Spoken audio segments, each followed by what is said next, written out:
Hi, I'm Joseph Saracey. I'm the author of How to Tell Stories to Children, and I'm a teacher. I work outdoors with kids a lot. I teach out in nature, in the woods and canyons here in New Mexico, and I wanna offer an image about a child's imagination, which relates very directly to learning as well. If you've ever watched like an underwater documentary, maybe you can picture this animal.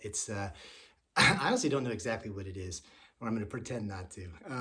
It looks like a coral stack, like a tube, right? And out of the top of it, um, it has these long feathery appendages that just kind of like undulate in the water like this. They're really pretty.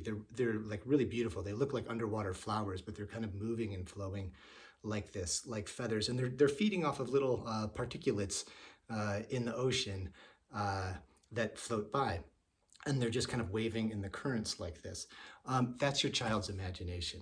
And what's unique about this animal and this image, if you've ever seen it, is that whenever a threat or something comes by, and see, it can perceive that threat merely through the motion of through the water, like the shock waves that travel through. And what happens is this beautiful long tentacle-y thing just goes and dives right down into that coral tube where it's protected, and it holds itself in here.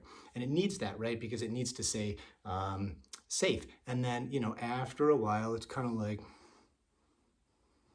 you know, and it's kind of putting its little feelers out, and it's okay, and it's okay. And then it kind of comes back and reaches out, and it's just out there kind of flowing in the water. This is your child's imagination. This is the root of what learning is. It's the root of a lot of joyful experiences in young childhood, ages 2 to 5 or whatever you want to call it, or 2 to 65, hardly matters.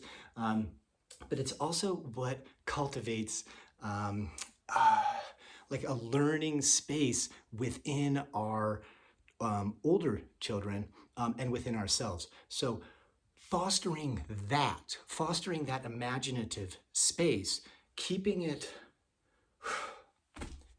relaxed and free so it wants to explore, reducing the amount of threats that are causing it to collapse and hide.